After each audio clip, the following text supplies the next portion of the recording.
Michael Lahoud, what a first day we've had at the World Cup, capped by a brilliant performance from the co-host Mexico in front of a wonderful atmosphere against South Africa at the Azteca, winning 2-0. There was also 3 sendings off, 2 for South Africa, 1 late on for Mexico. And Michael, I think this was a statement both in terms of the crowd and the atmosphere and what we can expect from this World Cup, but also the performance from the co-hosts. Yeah, it was everything that you wanted to see from El Tri. And if you're a Mexico fan, you're very excited because we've been disappointed with Mexican football over the last couple of years, save last summer, the couple of summers ago when they won Nations League and the Gold Cup. But this is the biggest stage. This is when you have to deliver. And the pressure was on. Anything other than 3 points, maybe save some goals and opportunities that were missed. Maybe you want some of those moments back. But overall, you take the 3 points, you move on, you set the tone, and that was the most important thing. Yeah, job done for Mexico. As far as I'm concerned, you go into the first game, there's a lot of pressure, a lot of media pressure.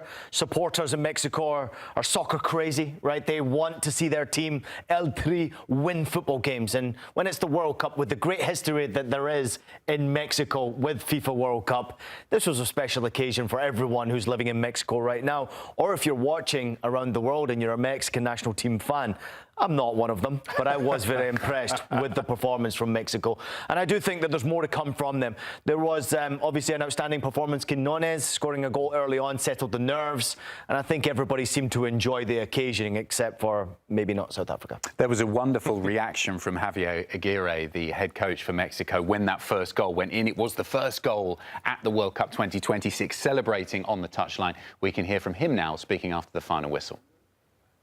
It would have been a 4-0 match, so people are entitled to boo. You know, I didn't hear them boo, but perhaps you're more of a journalist than I am. 4-0, people love it. 2-0 isn't quite as much. Well, we just opened the match. Nerves are now behind the door, and we're 3 points ahead, which is amazing. Talking about some potential boos there from the crowd, I actually thought that this was, and as we said at the top, a fabulous advert in terms of a first game of the World Cup. It was an iconic stadium, the Azteca, and to see it absolutely full, the flyover beforehand, all of the pageantry, and then a game that really lived up to that, Ian. I mean, I thought it was... If you were FIFA and the rest of the footballing world looking at this, you'd have said that was a perfect start from a spectacle standpoint. Yeah, spectacle, business-wise, the way the first kick went, the ceremony, the opening ceremony, the celebratory moments before, celebrating every nation that's going to compete in the World Cup, and then the match itself, getting goals that early, spectacular. I think it was important for the competition. Everyone's excited when you see the first goal, right? It was the earliest opening stage game goal since 2006, so why not enjoy the moment? I can understand, though, at the end of the day, why Mexican fans want to boo, right? Because at the same time, they're spending a lot of money. They want to see more goals and more drama. But sometimes your performance, you'll have to be patient to see, especially when it comes to a FIFA World Cup. This is not the same quality of group that has been for Mexican national teams in recent past, but it was still a good enough performance. And I think they should be celebrating their team. A lot of good individual performances as well. Quinones, obviously, outstanding man of the match performance. I thought Gutierrez was excellent as well for Mexico. Their opening goal, high pressure, winning possession in the right area, turning it over, getting their goal. Those are moments that come from the training ground.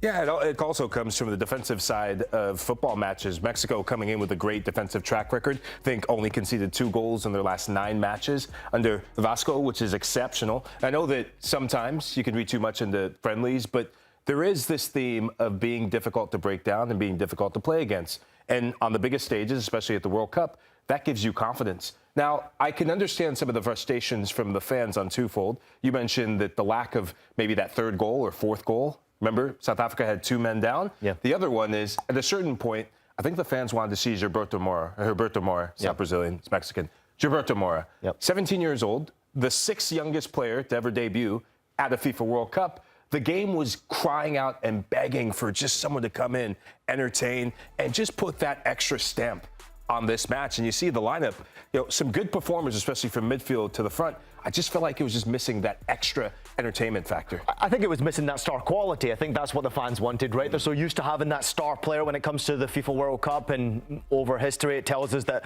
Mexico are always better when it comes to the World Cup than any other competition, from my understanding as well.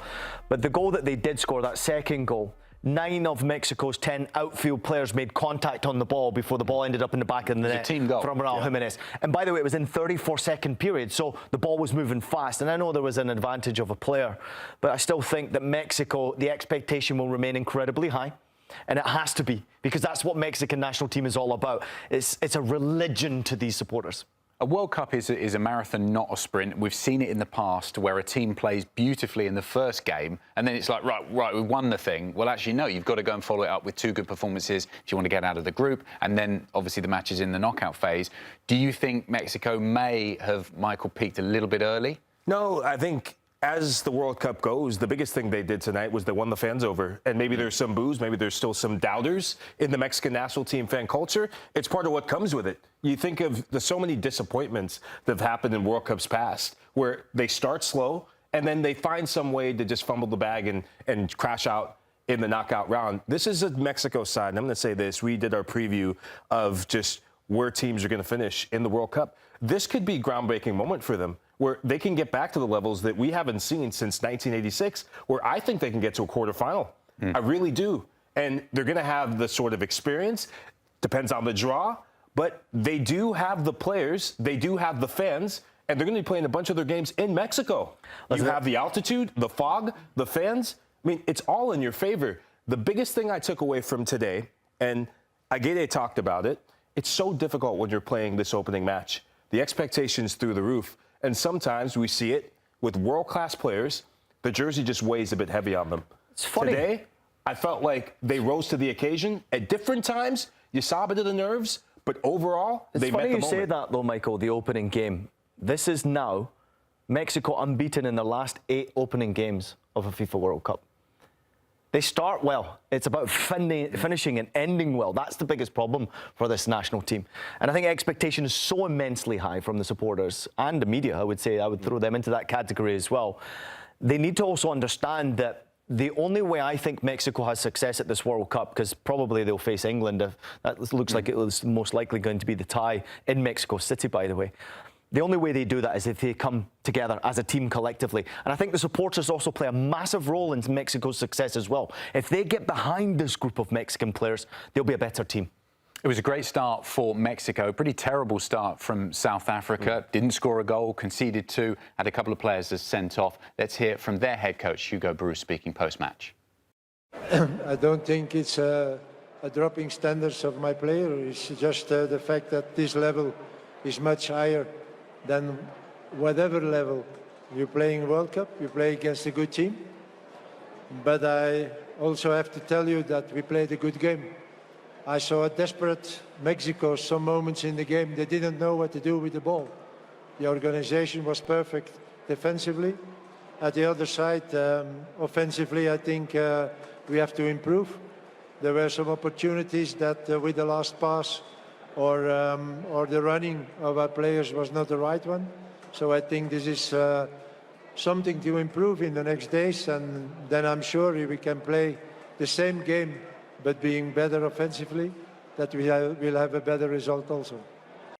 Well, come on, Hugo, which is it? You were brilliant and you should have won, but actually your players weren't very good at all. I mean, which side of the fence are you? Yeah, I think someone needs to get Hugo Broos his meds, because he's clearly off his meds and off his rocker. I can't believe he said that. Is he having a joke? Is he having a laugh? You said something when we were doing Scoreline earlier, that his job might be in jeopardy after the group stages. Someone get this guy out of the dugout before the next match. I've never heard such hypocrisy, such lunacy in my life. The big thing I took away from today's match is Hugo Broos set this team up to fail miserably. Tactically, we went through a back 5. I can guarantee you, from since he took over through the 2023 AFCON all the way to qualifying for the World Cup, he's played a back 4. Yep. He's never played a back 5 before. No. And it just screamed to me of a manager that didn't know what he was doing, that didn't have any confidence in getting the best out of his team, and worst of all, he pretty much was willing to lie down like this and just pray that Vasco and Mexico didn't beat him up too much. Just cowardly for me. Yeah, tactically, I thought it was poorly set up. 5-player back line was a defensive mindset going in. And at times, to back Michael up here, It's almost as if the players didn't enjoy playing in that formation as well. I was frustrated. If you take a look at the lineup, obviously you want more from them because there is quality there. Their midfield is actually not bad, but under a bit of pressure, they sort of caved. 8.5 minutes into the game, they gave up the ball when they were in possession with their goalkeeper with the ball at the feet, play into your defensive midfielder, panic under pressure, great pressure coming in from Mexico, but at the same time, it's not good enough from South Africa's point of view. Not enough from Foster. One shot off target, not good enough. And I will say this to back you up even more so, Michael. Mexico had twice as many passes, accurate passes in this game. And okay, the red card will be an influence in that, in those statistics. But South Africa touched the ball only 2 times in Mexico's box. There's no offensive mindset there. You can't go to a FIFA World Cup and play defensive like they did do. Now, I know he's got a great deal of experience, the Belgian coach here, but I feel like qualification sometimes can get the better of you. There's a lot of domestic players who are playing in that team. There's a few who play in foreign countries as well. But I feel like sometimes the occasion got the better of the coach here, and it's almost as if he's trying to protect himself from the media scrutiny and also the supporters. You had mentioned to me off camera that there's many fans or supporters of this manager.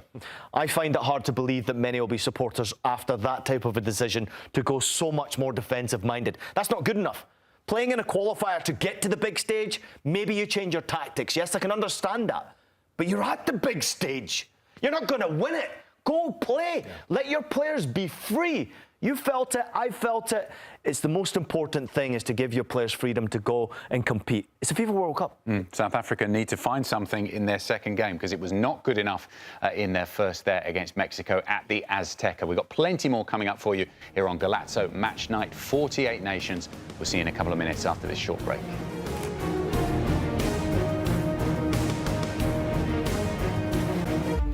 At the start of every year, I find myself wondering again, constantly questioning life's mysteries. Could I make it in the UFC octagon? When Jeff Probst asks survivors, ready? Do they ever want to say no? Has Dexter ever considered meditation? Will Beth and Rip make it last on the new series Dutton Ranch? If not, Rip, call me. Stream new series and returning favorites, plus huge events. It's going to be the biggest year yet. Welcome to the Running Man. The rules are simple. Survive 30 days with the entire nation hunting you down. The grand prize, $1 billion! Win this game. Change your family's life forever. Hunt him down! People will sell you out in a heartbeat. What is happening? Welcome to the Running Man. I'm back. I'm really back. Why am I here? I'm not dead, right? Disruption on this campus will not be tolerated. If I look crazy, it's because that's how I feel. I don't know how to live in 2 worlds. There are others. But they're not like us. We need to get out of here. Now.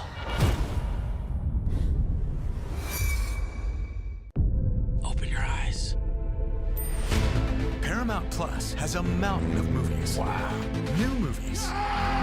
Timeless movies. Guys who are running out of time movies. So get in on the latest blockbusters. Trust me. And we live the moments that get you every time. And that's all I have to say about that.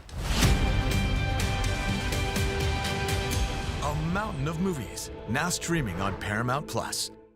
This is European soccer's biggest stage. Written in the stars! What a difference she has made! The question is, can you handle it? Can you handle it? The crowd here feels electric. Stream every match of the UEFA Women's Champions League on Paramount Plus. I lost my dad and my aunt. What aren't you telling me? I'll never know what you've gone through, but I'm sure your dad will want you to be happy. I will not lose the company that my husband started. I want success. Get it for me. This business will bleed you dry. Dad, I'm playing on the house's money now. No, you're playing with the devil's money. What's the plan here? Gotta blow! Yeah, well, I'm just getting started. Landman, All episodes now streaming only on Paramount Plus. You're watching Golazo Matchnight 48 Nations as we build up to the second match on day one of the FIFA World Cup 2026. The western Mexican city of Guadalajara plays host to South Korea against Czechia from Group A, 10 p.m. Eastern kickoff, so less than an hour to go until the opening whistle in the game. We're going to start by focusing on South Korea. And this is the man who is in the dugout for them, Hong Myung-bo. He is a legend of the country, made over 100 appearances for the South Korea, has performed as a player in the World Cup before, played in MLS as well, making plenty of appearances for LA Galaxy. It's an important World Cup for him and South Korea. Obviously, he's got some really, really entertaining players, but also some areas in their lineup, and we'll talk about that in a second, where they have got some work to do, potentially weaknesses in his team. He's obviously played over on these shores for LA Galaxy, as I said. This is a guy who is very particular about the way he wants to set teams up, Michael. Yeah, he's football royalty in South Korea as well. And we go back to the 2002 World Cup where Korea made it to the last four. He was the captain of that team and a big figure, and some players that some of the young players during that time looked up to, one of them being Sun Yun-ming. And so to see him in the dugout pass on some of that knowledge as a former player to become a manager in his second stint with the Korean national team is incredible. But Adam, he's under some pressure. We talk about managers who the fans are rooting for. South Korean fans, they have question marks about this group, about his tactics or lack thereof, and the expectations are through the roof for them to meet them. Yeah, sometimes with the names that you have on the back of their jerseys actually leads to you believing that they'll take care of the performance, and tactically sometimes you can get a little bit sloppy. I've seen it from many coaches, and we've both experienced it from some coaches. When the team's playing well, sometimes they sit back and just allow you to go play, and when players start to age, get above 30 years old, the performance suffers at times as well. So I don't think it's necessarily just down to the coach, but he's the one who will pay the ultimate price if success is not there. I mean, no one is talking about this group going deep in this competition. And I question, why is that? Why not? Because they do have the quality, they do have the experience, and they're a dangerous, dangerous team. But if they don't perform, his job's on the line. Well, let's have a look at their lineup for this first game against Czechia. Here's the team that they've gone for. Ian, talk a little bit more about the detail in terms of where they're strong and where they do have some weaknesses. Well, Seo-young Kim, the goalkeeper, is 35 years old now, fourth appearance now in a World Cup. He did miss out on one. 2018, he played the majority of the games, but he's also someone who's going to be a very experienced goalkeeper with that back line. With Kim Min-jae, obviously from Bayern Munich, started 19 Bundesliga games this season, hasn't played as many games as he would have liked, but also incredibly influential.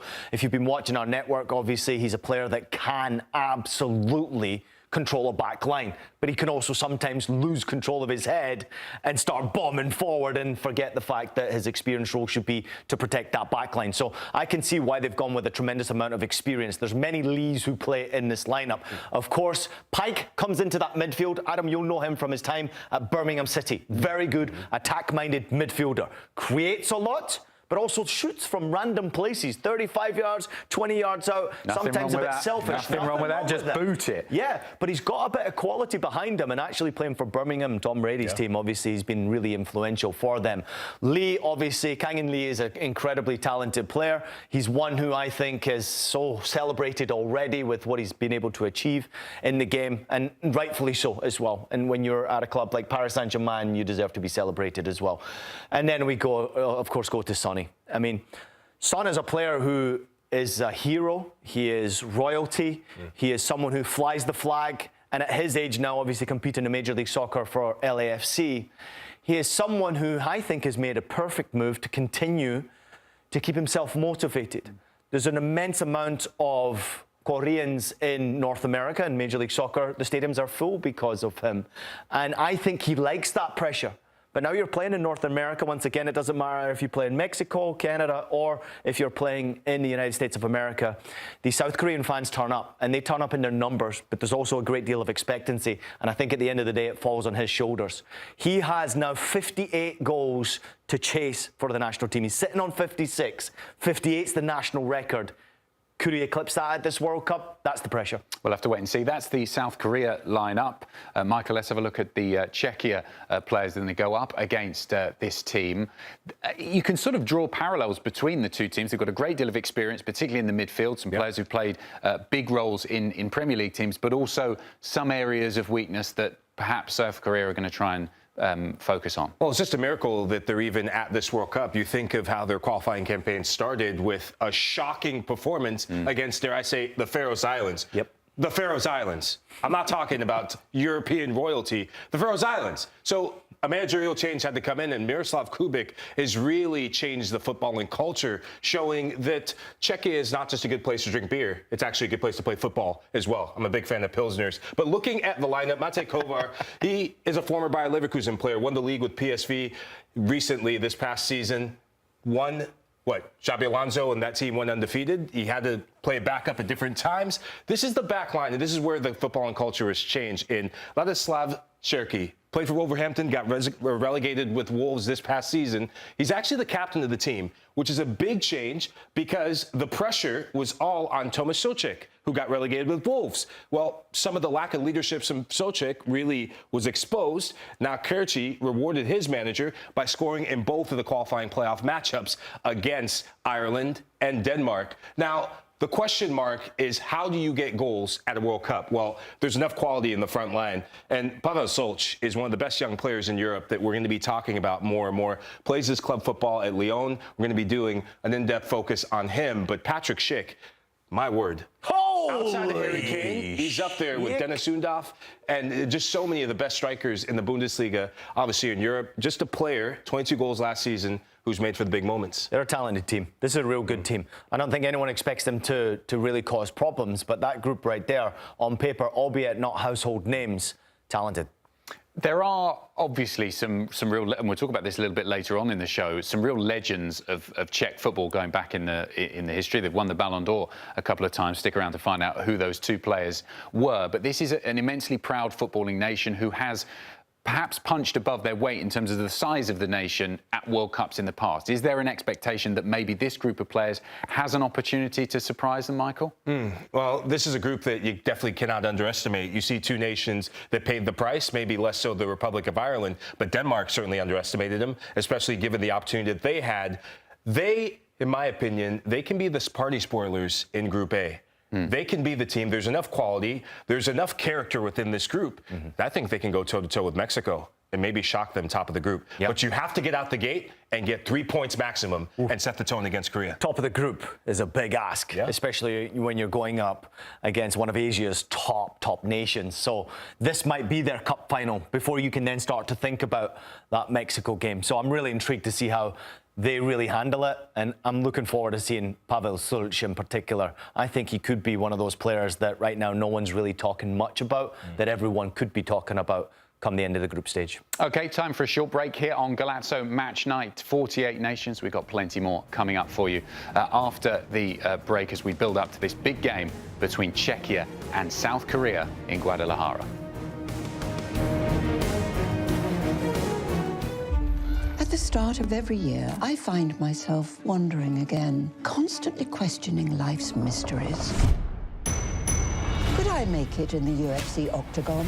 When Jeff Probst asks survivors, ready? Do they ever want to say no? Has Dexter ever considered meditation? Will Beth and Rip make it last on the new series Dutton Ranch? If not, Rip, call me. Stream new series and returning favorites, plus huge events. It's going to be the biggest year yet. Welcome to the Running Man. The rules are simple. Survive 30 days, but the entire nation is hunting you down. The grand prize, $1 billion! Win this game. Change your family's life forever. Hunt him down! People will sell you out in a heartbeat. What is happening? Welcome to the Running Man.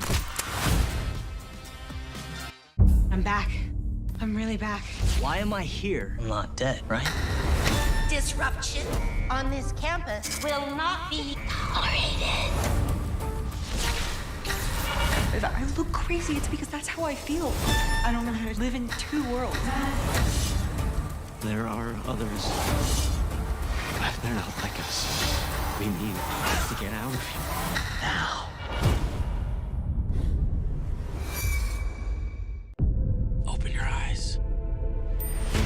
Paramount Plus has a mountain of movies. Wow. New movies. Timeless movies. Guys who are running out of time movies. So get in on the latest blockbusters. Trust me. And we live the moments that get you every time. And that's all I have to say about that. A mountain of movies, now streaming on Paramount Plus. This is European soccer's biggest stage. Written in the stars! What a difference she has made! The question is, can you handle it? Can you handle it? The crowd here feels electric. Stream every match of the UEFA Women's Champions League on Paramount Plus. I lost my dad in my camp. What aren't you telling me? I'll never know what you've gone through, but I'm sure your dad will want you to be happy. I will not lose the company that my husband started. I want success. Get it for me. This business will bleed you dry. Dad, I'm playing on the house's money now. No, you're playing with the devil's money. What's the plan here? Gotta blow! Yeah, well, I'm just getting started. Landman. All episodes now streaming only on Paramount Plus. Welcome back to Golazo Matchnight. 48 nations on day one of the World Cup 2026. And it's time for our first edition of Get to Know the Football Nation, where we'll tell you a little bit more about the history of the teams competing at this year's tournament, starting with South Korea's opponents today, Czechia, a Central European nation formerly known as Czechoslovakia. And it's produced some legends of the game down the years. We start in the 60s with Josef Masopust, who helped Czechia reach the 1962 World Cup final against Brazil, and was one of the early winners of the Ballon d'Or in its 7th year. More recently, the country produced one of the most successful goalkeepers of all time in Petr Cech.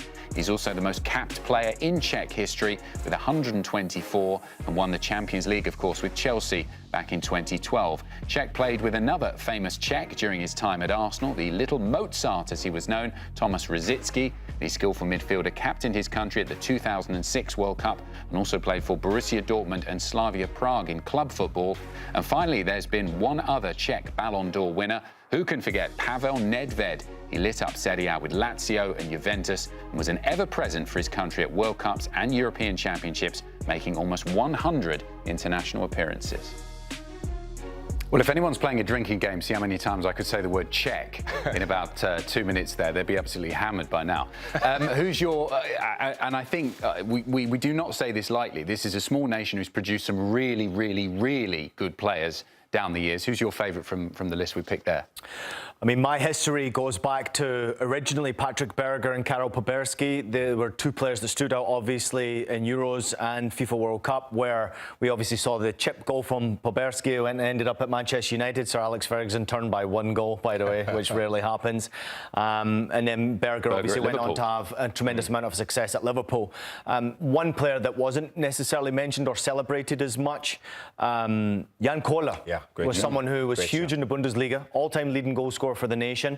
Not really celebrated as much until he walks in the room, because he's about 8'9" walking in the room, and when you actually see his presence on the field, it was impactful. He scored a ton of goals and obviously lots of headers as well. So outstanding player, including, as you mentioned there, a couple of Ballon d'Or winners. Well, but there's one in particular that stood out to me that I won't mention because I know he's going to mention it. There was a superstar at Borussia Dortmund. Yeah, it's Tomáš Rosický.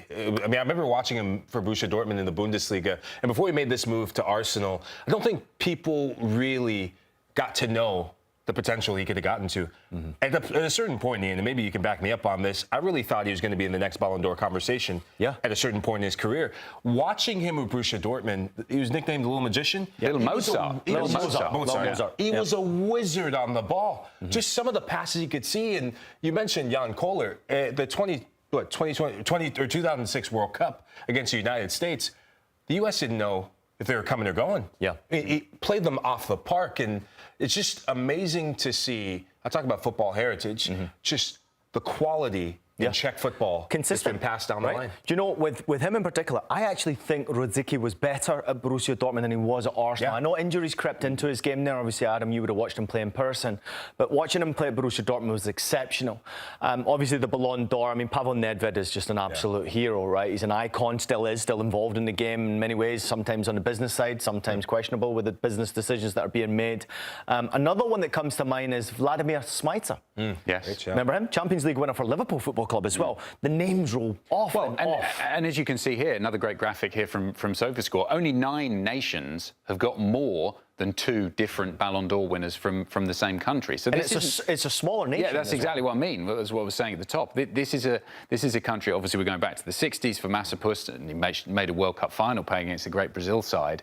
But also then Pavel Nedved. We haven't really talked about him, but what he did in Italian football for 2 great clubs, starting at Lazio and then after that at Juve. I mean, he was a guy who sort of led the league by example, and he was coming from Czechia. Yeah, I got to be managed by one of the best defenders in Italian football, and Alessandro Nesta, and he had story after story about some of the players he respected most in his career. And most people know him from his time at Milan, but before he was Milan, he's Lazionisti through and through. He was the captain of Lazio, and he said he respected Pavel Nedved for his work rate, his professionalism, but also his mentality. He called him an absolute warrior. And the story I enjoyed the most, he said that Sven-Göran Eriksson, when he was the manager at Lazio, he had to get changed and chain down the training ground because Nedved wanted to train all the time. He wanted to get better. He wanted to push the tempo. So it just really showed. You talk about professionalism. His mentality was he's an interesting Ballon d'Or winner because particularly recently, and I think that the awards have moved in this direction. It's the kind of sexy players. It's the players everyone loves to watch. They try the skills. They score the goals. He was the hard work, determination, grit Ballon d'Or winner, wasn't he, Ian? Yeah, but he was also people's favourite, and that's why he won the award, right? He had this long hair that was bobbing around every single time he made those movements in midfield. And you mentioned the hard work rate. That was the one thing that really stood out to me. And of course, he would take a strike from distance that ended up in the top bin more often than not. He was unique, he was different. He obviously stood out, captain's armband, leading by example, playing on a very big stage when Italian football was obviously at the highest level. He really stood out. But it's not easy to do it on your own, right? If you think of the generation he was in, Jan Koller was playing up front, you had Rosicky moving on one side there. I mean, you had player Smicer right next to him. I mean, that whole group that actually had success at the Euros and went very far as well was truly special for a generation. And they're celebrated still as icons. But who's going to be the next group coming out? Because in some way you would have to say that the talent level has somewhat dropped a little. No, it's certainly no Ballon d'Or winners in the current Czechia team, but Pavel Sulch, Michael, is a player who, you know, other teams are going to look at alongside Patrick Schick. We'll talk about him a bit more later, and really fear. Yeah, you look at the revolution that's been happening at Lyon, where they had to get rid of some of the aging stars because of financial situations and some of their own perils, self-inflicted wounds. And we got to give Michelle Moneybag Kang a little bit of credit for this because she has come and saved the club. Lyon is a massive club, and they've got a massive talent in Pavel Sulch, who I'm so glad we get to see his talents just be on display at this coming World Cup. The big thing for me is in the final third. Now, I know the rating. It's questionable, no? It's questionable. But the big thing for me is I think that rating is because he does all his talking in the last third of the field. You see midfield, he's a number 10. Pure number 10, technically sound, but he's not involved in the build-up as much. And when you watch Czechia play, even when you watch Lyon play, it's Corentin Tolisso that comes back and helps in the build-up, half spaces, and gets the ball to Sulch, and he's the one that makes the last pass or gets you the goal. To score 14 goals in your debut season at a club the size of Lyon, to get them on the cusp of Champions League football, and also to perform in the Europa League, which has been a very good spot for him, it's excellent. Yeah, but still there was more to come, right? And I think people are forgetting the fact, I'm a bit offended by that mark and that rating right there. People forget how young he is, right? He's still a youngster with a lot of room to improve with. So I think there's my opinion, personal opinion is, Lyon is a very good stepping stone. Absolutely. It's not the club where he's going to finish playing his football, or it's going to be the club that makes him the biggest superstar. I would say right now what we're seeing from Liga, Bundesliga, and probably Serie A, is that they are always the leagues that create the stars, and then they go where the money is. This guy could play at any level, That's the confidence I have in the ability that he has, and already shown us at Lyon in a short period of time. The goals and the assists don't lie. 14 goals plus 7 assists is truly spectacular, and he's got a deadly knack for being selfish, which I quite like. Most good players have to be selfish. He could, look, he's got 2 players he could have cut the ball back there, Michael. Yeah. But he goes solo, and that selfishness is what gets you on the Ballon d'Or list and gets you a move to a big club. If he makes a move to a big club, as we're talking about, where might that be? Is he someone who's going to follow in the footsteps of a lot of these great players who've gone to the Premier League in the past, and we named some of those names earlier? Maybe does he go to Spain, Italy? Where do you see success for him, Mike? I would love to see, and it's in just the Czech DNA, I would love to see, not just because we have the rights, I'd love to see him at a club like Juventus. Pavel Nedved is just his connection to the club. I wouldn't be surprised if he tries to lure him. But another club that I think could be a great landing spot, they got a new manager. He loves young players. Andoni Iraola in Liverpool. That's a good place to prove yourself. He gets into Liverpool's team? I think he could in the next couple of seasons. There's going to be a massive shakeup with Liverpool. He has work rate. That's the big reason. He works on both sides of the ball. His intensity going forward's one thing. We just saw it in the clips. But defensively, he's going to work. And you have to do that to get to Iraola's team. He reminds me a little bit of a Leon Goretzka-style player. He could fit into Bayern Munich's team right now. That's how good he is. And in Bundesliga, obviously, he's playing in France right now, so why go to a club like Bayern Munich? Well, they got a hell of a lot more money, and they give you an opportunity of winning a Champions League trophy and multiple other trophies. Ask Sir Harry Kane.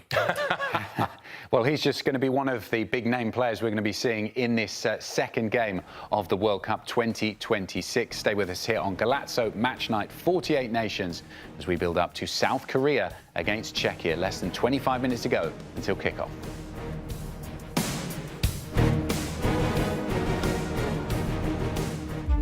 At the start of every year, I find myself wondering again, constantly questioning life's mysteries.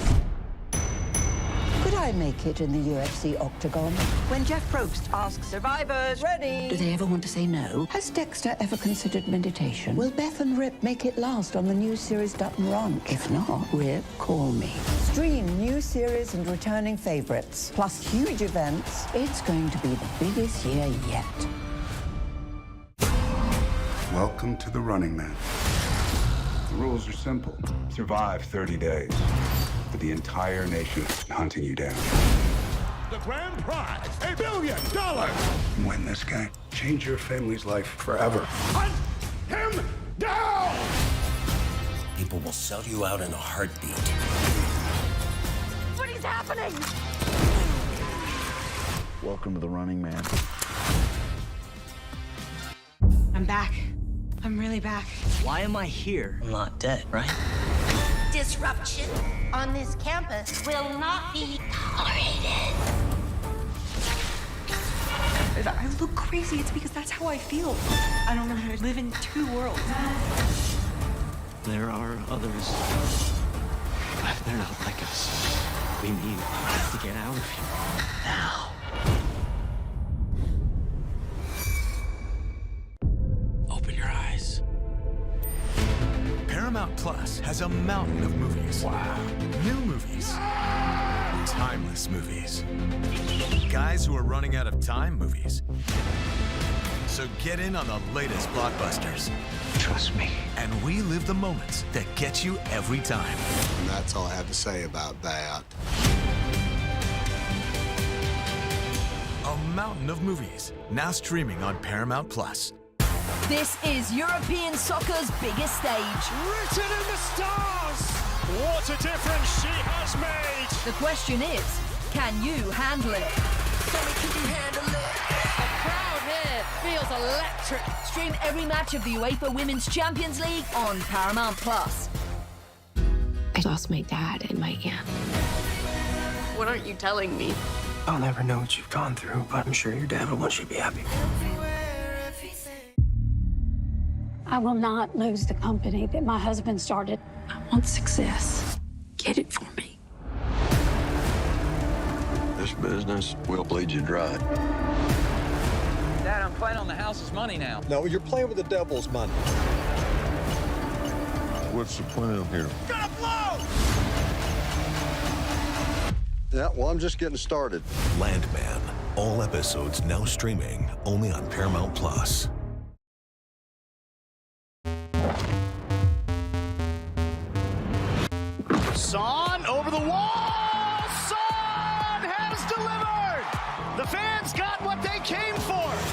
Johnson, showing you. Son! Yes! And that man, that genius of a player. Brilliant finish. Clinical from Patrick Schick. 2 goals in 3 minutes from Patrick Schick. And Patrick Schick shows his ruthless streak again.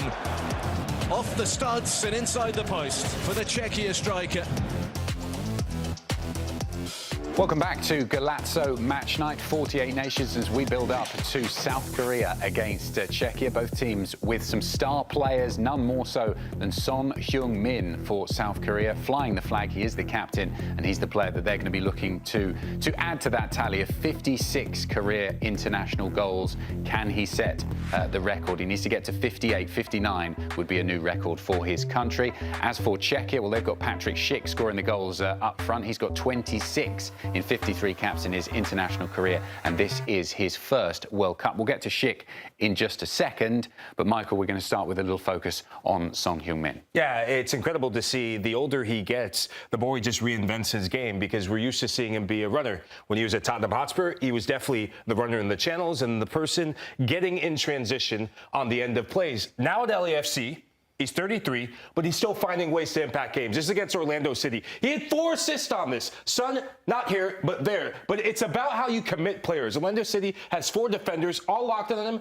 Denny Bouanga is the main man. He can actually play the pass there, out there, but it's about having the right weight on the pass. That he's been doing this 9 times in Major League Soccer, which is tied for the lead in the league, 1 more than Lionel Messi. It's the weight of the pass. It's just the awareness of the space to set up your teammates. And if you're South Korea, you mentioned Lee Kang-in, you mentioned Jason Lee. Those are players that could benefit from the right-weighted pass with him dropping deep. You'd mentioned the word icon. I think of a player that transcends football. He is the most gifted Korean football and arguably the best Asian footballer we've ever seen in the history of the game. Oof. Not just a player who does plenty of talking with his feet on the pitch in terms of goals and assists. We saw his record there, but also does speaking in terms of the dressing room and what he gives to the club. He is the captain, or the team and the nation. He's the captain, and he really does lead by example, doesn't he, Ian? Listen, he's a fabulous player, and what he's done and the impact he's had in Major League Soccer has already transitioned to bums on seats. People want to turn up and watch this guy. He's an outstanding individual talent. You recognise the goals that he scored in the Premier League before he even arrived in Major League Soccer. But even at his age, he's still got something to offer. And it's not just Major League Soccer, because we have this consistent talk about he might be too old for Major League Soccer now to offer his best. He's competing in the FIFA World Cup, leading his team. That's huge. And I think people need to understand how big of a superstar he actually is in his homeland and how big he is in Asia, because you recognise it here as soon as he touched ground in the United States of America, the impact he had. But to Michael's point, it's not just about the fame like the Beatles rolling in. You still got to be able to pick up the guitar and perform. The guy does it. He's absolutely brilliant. I'd like more goals from him this season. It's not been enough goals, but the assists back up the quality that he's got. So great. Patrick Schick, Ian, I know is a player that you absolutely love watching. Obviously, in German football, he scored so many goals this season, and he is a really versatile player. He's got so much to his game going forward. Do you know what his middle name is? Holy shit!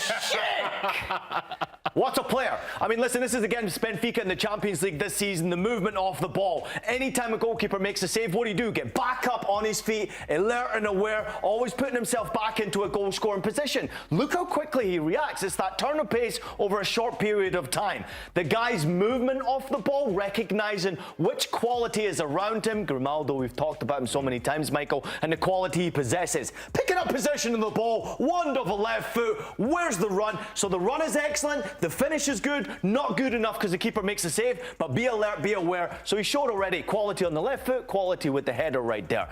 That is in the Champions League. Celebration was good. Let's go to the game a month later in Manchester against City. Leverkusen stunned absolutely everyone. This is going up against Nathan Ake. Movement off the ball, then attacks the ball. I wanted to show you that angle so I could show you how aggressive he was to Ake, pushing him down. Now with this angle, it actually shows you he knows where the empty space is, and he understands when to actually make that run, where the ball should be delivered, awareness, timing, and then you've also got to be able to finish, knowing where the goalkeeper is as well.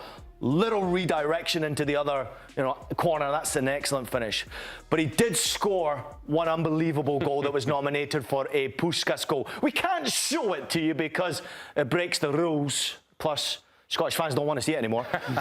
This is the longest goal that was ever scored in the European Championships. It was 49.7 metres. He scored from almost the halfway line. That has since been eclipsed in that stadium at Hampden Stadium, thanks to Kenny McLean. That's why Scotland are here in the World Cup. But what I'm trying to tell you is the guy scores goals in multiple ways. Left foot, right foot, stronger left foot, but the heading ability is excellent. Just signed a long-term contract at Leverkusen when he was rumoured to be leaving the football club. And at 30 years old now, this is his moment to shine. He's in his prime. 30 years old, banging in goals, no pressure, long-term contract. Let's see what you're all about. I wouldn't be surprised to see if he scored a goal or two in this game tonight.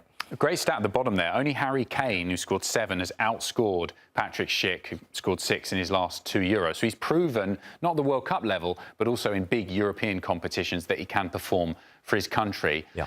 Just really quickly, Michael, were you surprised that he did decide to stay at Leverkusen? Because he was linked with some really big clubs. Yeah, I really was. And it's a testament to Bayer Leverkusen for keeping him excited about the project, because you think of the players that they've lost, the biggest one being Florian Wirtz, the manager that they lost. And Xabi Alonso deserves a lot of credit, because Patrick Schick, he was unreliable for a long time. Because you think about some of the injuries, he just couldn't stay on the pitch. As a player, a lot of times, your best attribute is availability. When he's healthy, he's just a world beater. He's a game changer. And Xabi Alonso got him in a system where you just saw him playing with more of a smile on his face. He just had such a rapid impact. And so to see him keep that consistency, I think the biggest thing is that he has Grimaldo with him, a player who gives him the sort of service. And he's going to be getting a lot of service tonight, though, in the box for Czechia. I agree with you, but also disagree with you. Remember, he had a bit of competition from a certain player who loved the celebration at Leverkusen. So that was why he was sort of battling for his place. And it was almost as if they were asking him the question, you know, are you ready to fight for your place? Now there's no longer that competition and you're the main man. He has to step up and do the job. And listen, he's consistent. And that's the most important thing. And to Mike's point, right now he's really healthy. Who will step up in this game? We'll have to wait and see. Schick or Son as we watch Czechia against South Korea. Kickoff coming up in less than 15 minutes. We've got plenty more build-up coming up for you on Golazo Matchnight. 48 nations in a couple of minutes.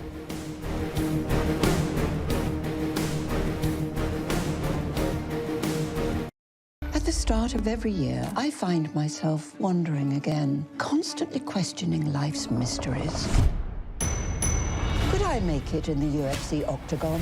When Jeff Probst asks survivors, ready? Do they ever want to say no? Has Dexter ever considered meditation? Will Beth and Rip make it last on the new series Dutton Ranch? If not, Rip, call me. Stream new series and returning favorites, plus huge events. It's going to be the biggest year yet. Welcome to the Running Man. The rules are simple. Survive 30 days. But the entire nation is hunting you down. The grand prize, $1 billion. Win this game. Change your family's life forever. Hunt him down! People will sell you out in a heartbeat. What is happening? Welcome to the Running Man. I'm back. I'm really back. Why am I here? I'm not dead, right? Disruption on this campus will not be tolerated. If I look crazy, it's because that's how I feel. I don't know how to live in two worlds. There are others. But they're not like us. We need to get out of here. Now. Open your eyes. Paramount Plus has a mountain of movies. Wow. New movies. Timeless movies. Guys who are running out of time movies. So get in on the latest blockbusters. Trust me. And we live the moments that get you every time. And that's all I have to say about that. A mountain of movies, now streaming on Paramount Plus. This is European soccer's biggest stage. Written in the stars!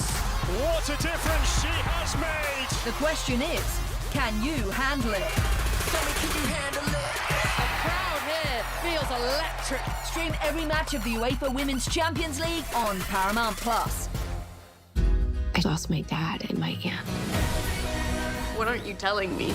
I'll never know what you've gone through, but I'm sure your dad will want you to be happy. I will not lose the company that my husband started. I want success. Get it for me. This business will bleed you dry.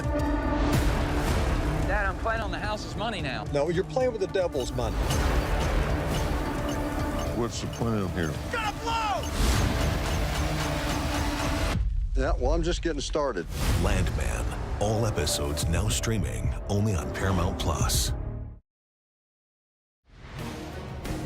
Welcome back to Golazo Matchnight. 48 nations, not long to go now until kickoff in Guadalajara between South Korea and Czechia in Group A. Both teams hoping to follow Mexico's lead and win their opening game of the World Cup 2026. Adam Hunt, Ian Joy, Michael Lahoud here in the Golazo Network studio. Ian, what's the key to this game for either team? We've shown earlier on how they're really well prepared for this. I'm going to come to you actually first, Michael. But what's the key to either team here? Yeah, we saw in the first match, I think it's going to be consistent in this one, is the first goal. We've seen in the South Korean side that once they give up the first goal, it can get ugly. I think they're very vulnerable in terms of confidence defensively. And I'm going to go back to the recent matches against Austria, where that first goal that went in, they just looked devoid of confidence. And there's some players at the back. Kim Min-jae, this is a big opportunity for him. Maybe test him a bit to see if you can get the best out of Kim Min-jae if you're South Korea.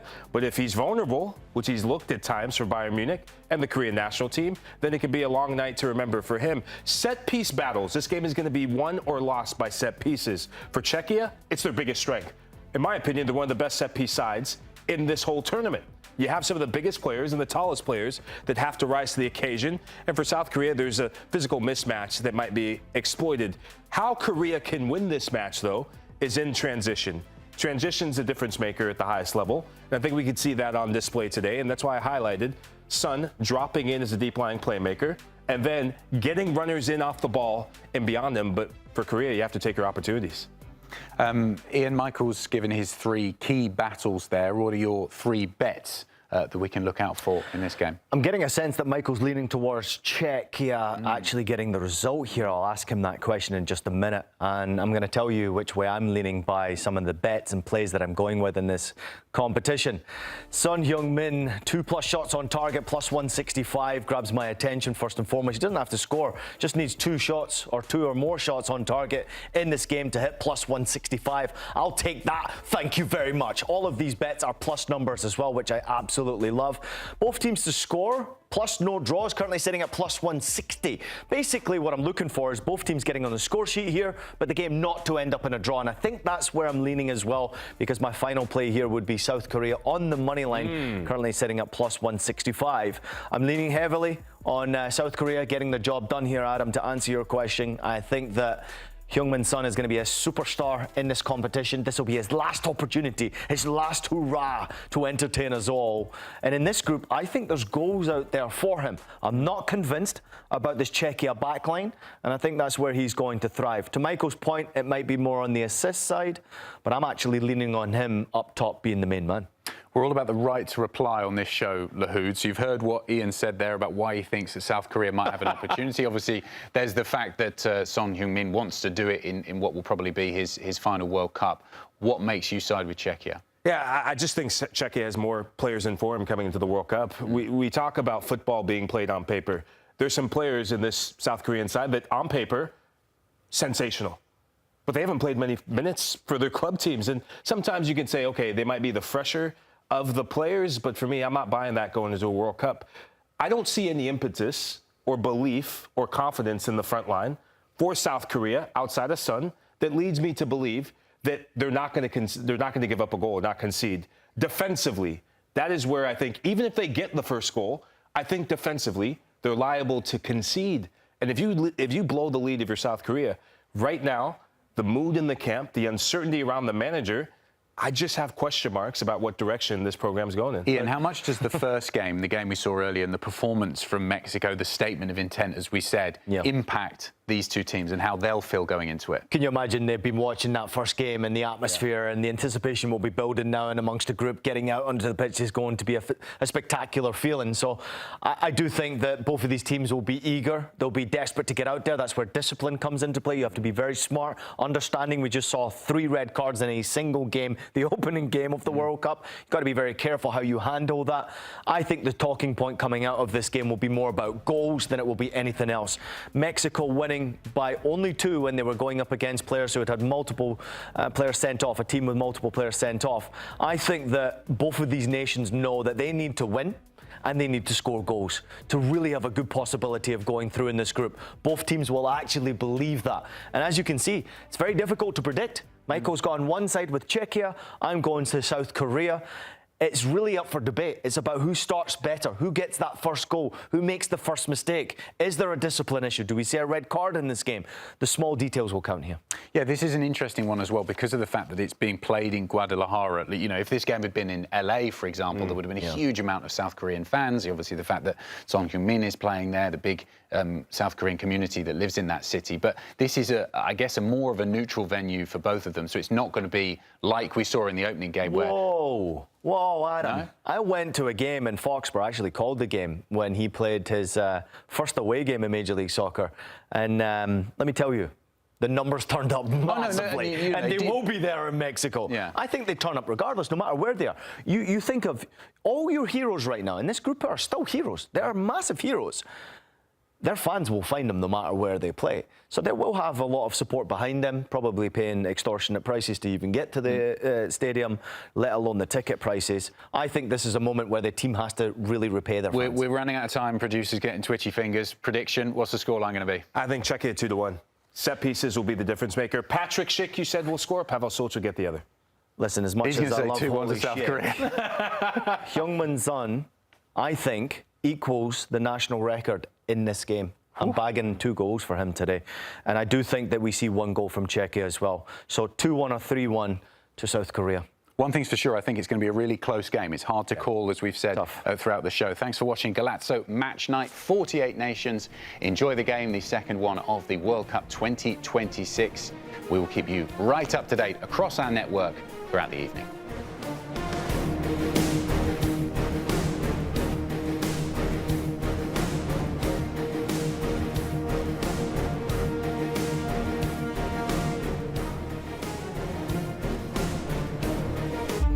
At the start of every year, I find myself wondering again, constantly questioning life's mysteries.